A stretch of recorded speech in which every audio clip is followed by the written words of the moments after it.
Today I'm going to show you how to make Amy Butler's Chelsea bag. I've been itching for a new handbag and decided this is the one that I want. The pattern includes two styles, a tall tote that you see here and a shorter handbag that I'll be demoing in the video. Amy's patterns are very well written, and what I really like is that the project is stylish without being overly complicated. Even a determined beginner can make this, so let's go get started.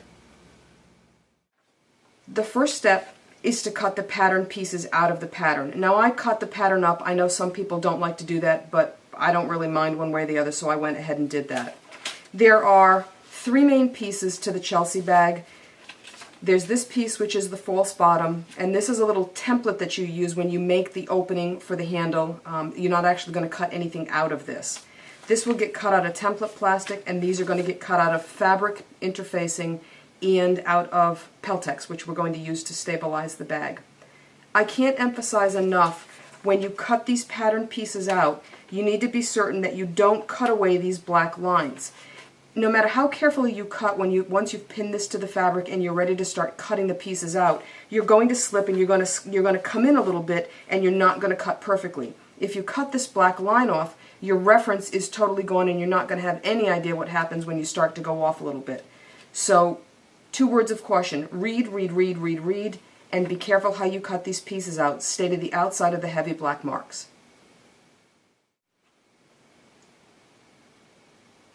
I'm making the Chelsea handbag. This large dot pattern is going to be my outside fabric, or what they call the exterior, and this large floral is going to be the reversible fabric. That's what they refer to it. I'm currently on step 3A, and the directions tell you to take 4 pieces, the 2 main panels in your outside fabric, and then the 2 main panels in your reversible fabric, and you need to fuse this interfacing to the top section. And again, I'm not going to read you all the instructions. I'm just going to walk you through the process so you can see what I'm doing. The directions are very explicit. So I'm going to do this times 4. I'm going to fuse this on to the 2 exterior main panels and then the 2 reversible main panels. This is SF 101, and I'm just using a hot iron and fusing this into place along the top. I'm going to do this for each one of the 4 pieces, and then I'll come back and show you the next step.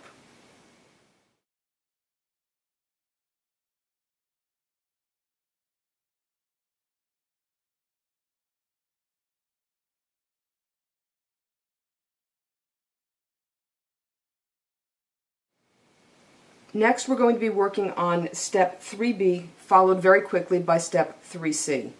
In 3B, the instructions are telling you that this is the Timtex that was cut from your main panel. It's asking you to remove 1 inch from one long edge and 1 inch from one short edge here. You have to do that twice because there are 2 pieces of Timtex that are cut from the main panel, and then you're going to take this bottom support, and it's called the bottom panel, and you're going to do the same thing. We're going to take 1 inch off the short side and 1 inch off the long side.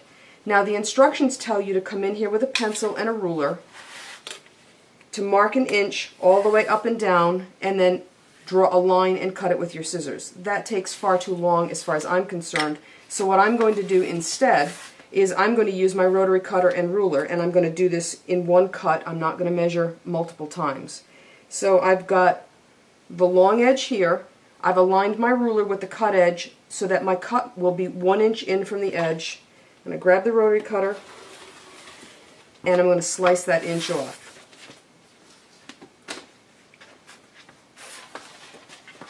I'm going to do the same thing on this short side.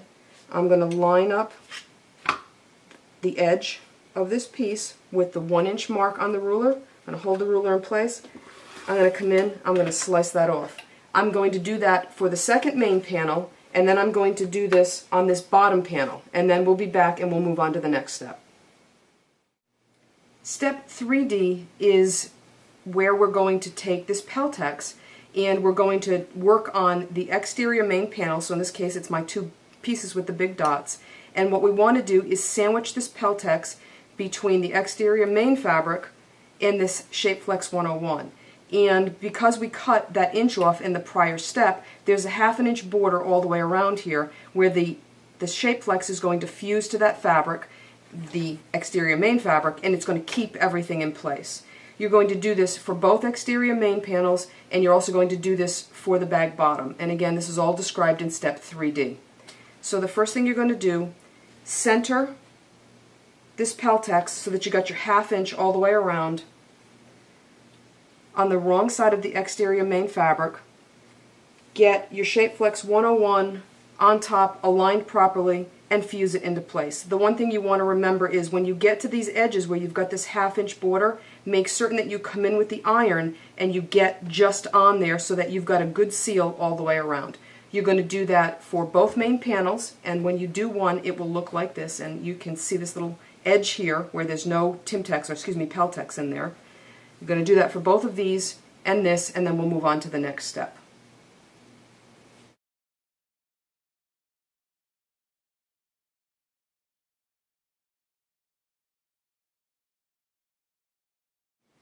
Next is step 3E and 3F.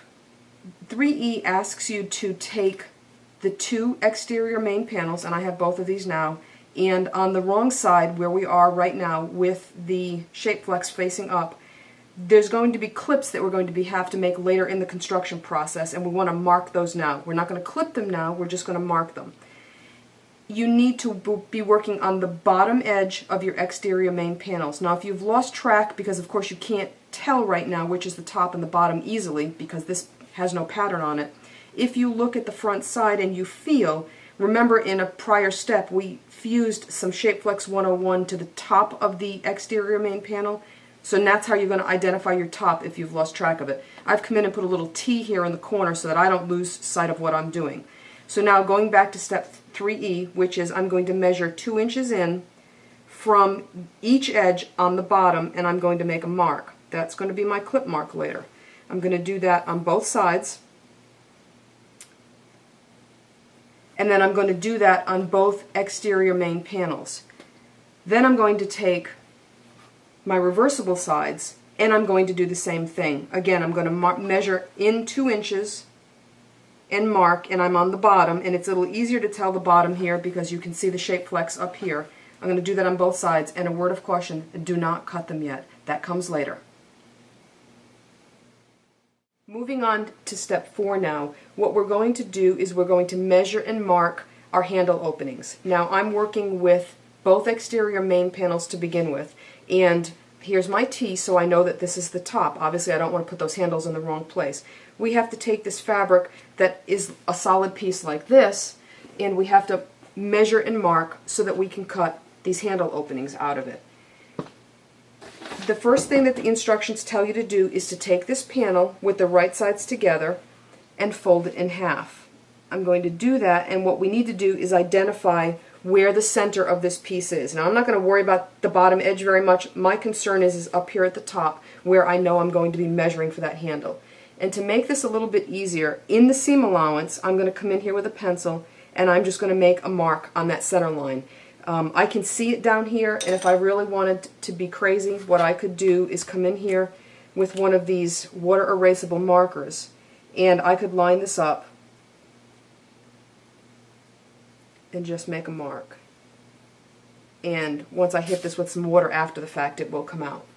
Once you get this done, that was step A. Step 4B is to mark the guideline for placing the handle template. And this is that piece that we talked about earlier. We cut this out, but you didn't actually cut any fabric or Timtex out of it. This is a template placement guide only.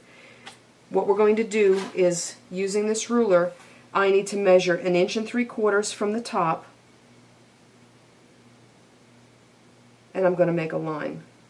And what this does is give me the top edge for where this template goes. Now this has been folded in half. The center line is here. I'm going to line that up with the center line that I drew down here and with the line that I just made that's 1 3/4 inches from the top, and then I'm going to mark around this, and this is going to be my opening.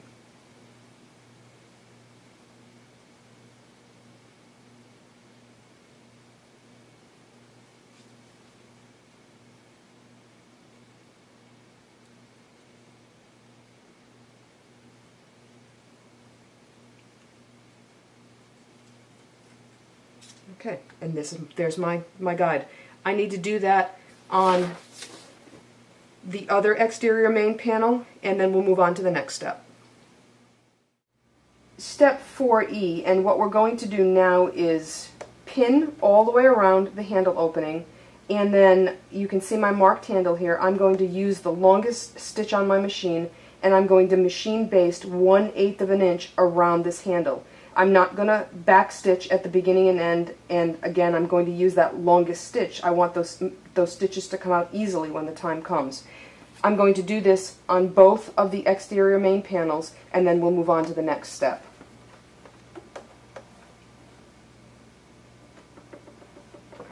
I'm setting this to the longest stitch that I can.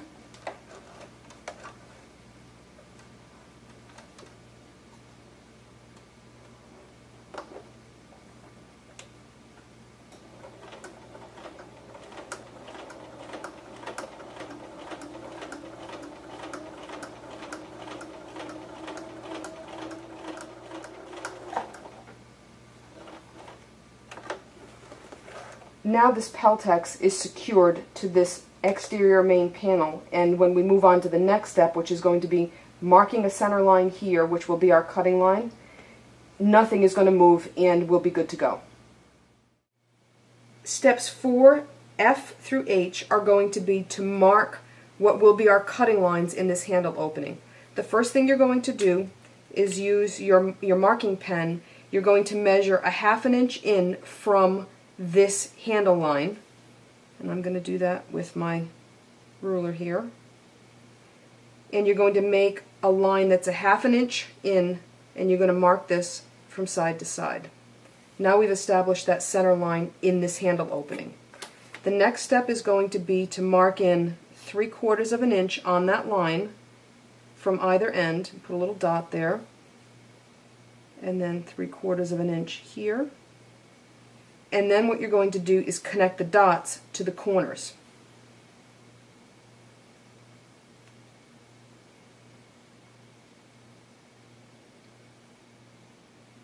Just like this. Next step is we're going to cut this handle opening. Now remember, inside these triangles, we're not going to cut. I didn't bother to erase that out of there, but I put an X on there as a reminder that that is not my cutting line.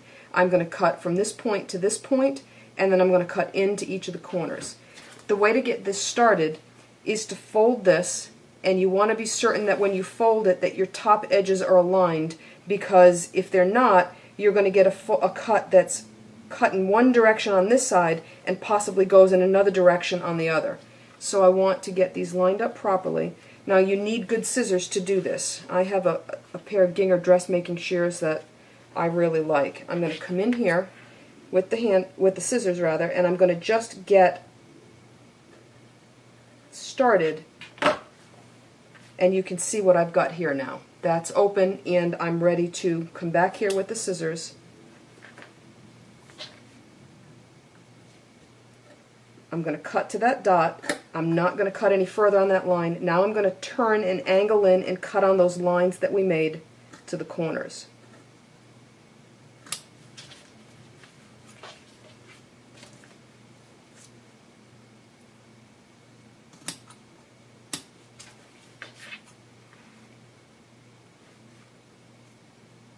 Again, cutting only to the dot and then angling in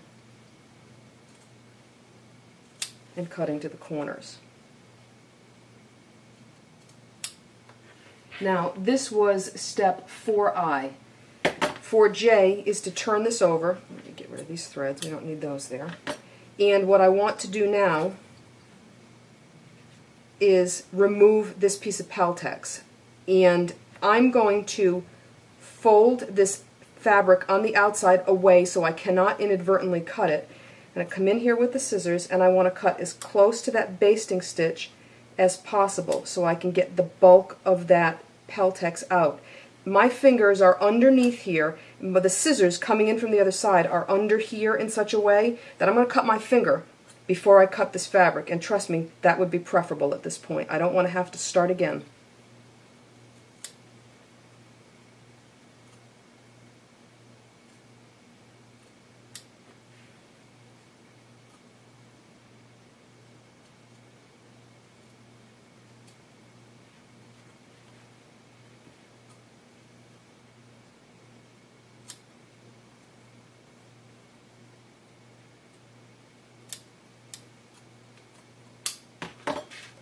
Okay, you can see what I've got here. I'm going to do the same thing. All right, and there's our opening all cut, and we'll move on to the next step in just a moment.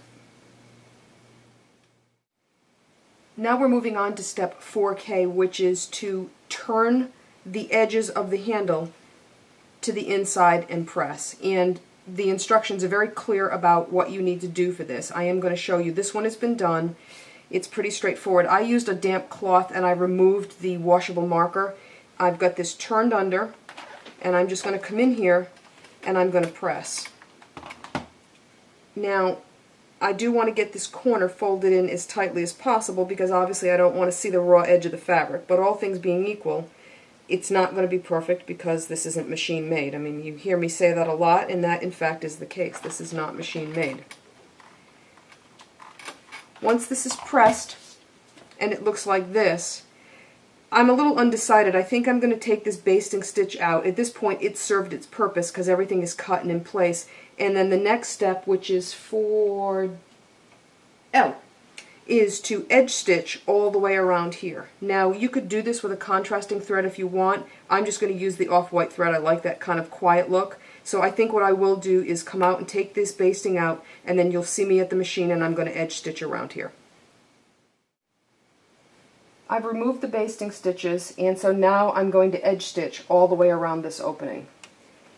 Make certain that you have changed the stitch on your machine back to a normal stitch length, and you will be back stitching at the beginning and end of this. Now this is going to be visible on the outside of the bag, so you want to sew as accurately as possible. You want a nice straight line as it goes around that handle.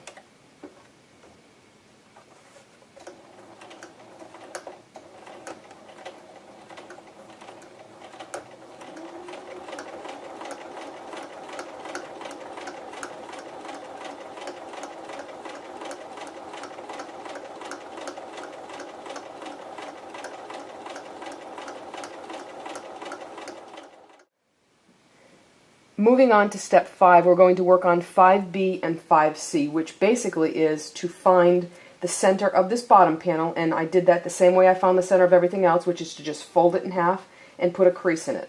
And then what you do is you line that crease up with the crease that was on the center panel from the prior time when we were centering our handles here. You're going to sew it. You're going to start a ½ inch in, and you're going to end a ½ inch from the end. You're going to backstitch at both the beginning and the end, and that's the first part of assembling the outer bag.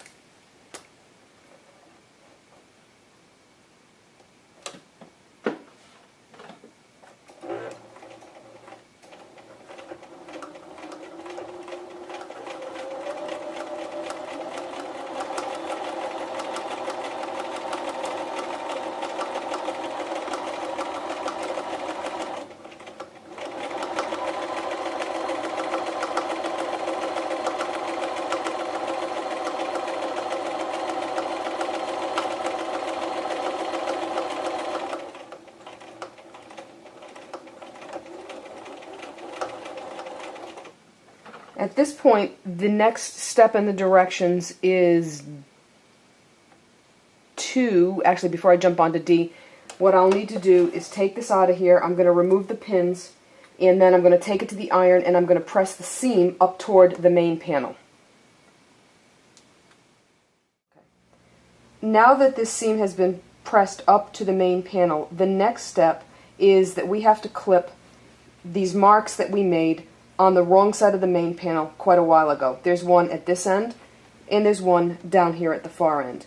Now, what you need to be careful of is that when you look at this seam, it's comprised of these two halves. You're going to clip this piece only, the main panel piece only. So I'm going to put my finger down on the bottom panel one so I don't clip it by accident, and I'm just going to come in and I'm going to clip to the seam, but not any further. And this is going to aid us when we turn this later, when we get this one more step further down the road here. You're going to do the same thing at the far end, and then step 5E is to repeat what we just did and to attach the bottom panel to the second main panel right through the clipping that we just did, and then we'll be ready to get on with the next step. Moving on now to step 5F, we're going to attach the main panels together at the sides. This is right sides together, and I have pinned both sides. I'm going to stitch from the top to the bottom, and then I'm going to press the seams open, and then 5F will be done, and we'll move on to G.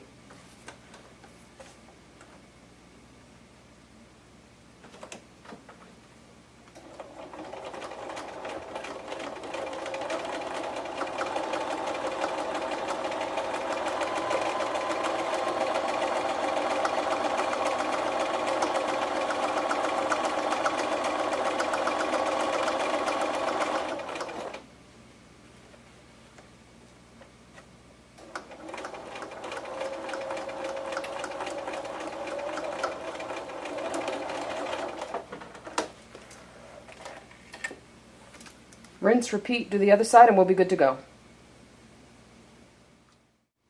Moving on to step 5G now, and you can see, if you look at the illustration in the instructions and what I have here, this is pretty much falls into place. All you need to do is come in here, line this up,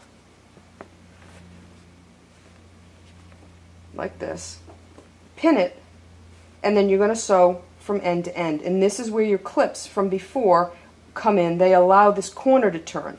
So again, I've got this all lined up. My raw edges are aligned, almost. What I'm going to do is pin this, and then I'm going to stitch all the way across, remembering to back stitch at each end. And then if you look at the instructions, they're going to advise you to clip these corners off, and I'll do that as well. With the sides sewn and the corners clipped, the next step is that we want to turn the top over like this. We're going to turn so that it faces the inside, and this needs to measure 3/4 of an inch. Now you're going to be trying to fold that Peltex on top of the fabric, and it is going to require a little bit of manipulation to get it there, but once you get it started, it's not too bad. Okay, that's 3/4 of an inch, so I'm going to get this started.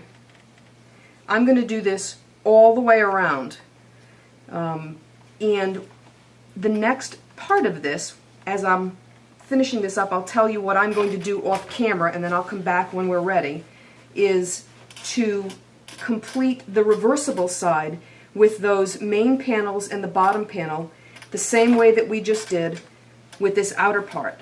And then the next step is going to be to actually put those the two pieces together to make the bag.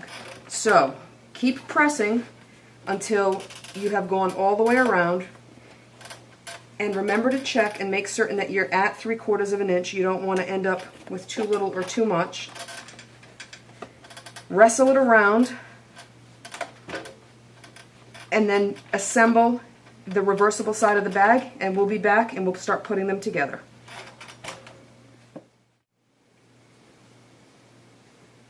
My exterior bag is complete up to that last step where we folded the top over and pressed it.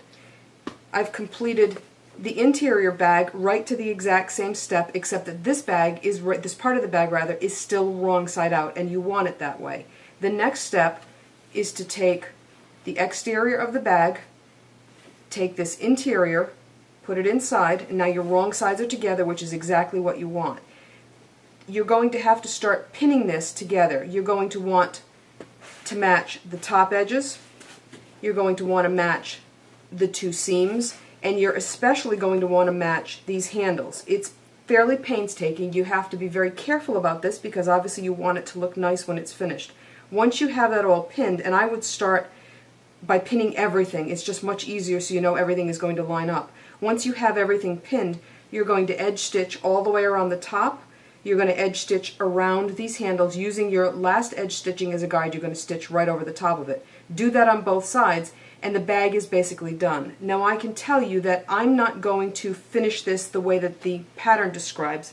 The final step, which is step 8, is to make the false bottom. You would be using these pieces left over from when we cut all this out initially. There's one of each color, and you use some heavy-duty template plastic that, when these are sewn together, end up looking like this, with that template plastic in between, and then you put it in the inside of the bag, and it provides a sturdier bottom than the bag as it stands. However, having said that, this Peltex, you can see the bag stands up on its own. I like it just like this. I don't feel the need to add that, but if you do, as I said, the directions are very complete, very explicit. This is not hard to do at all.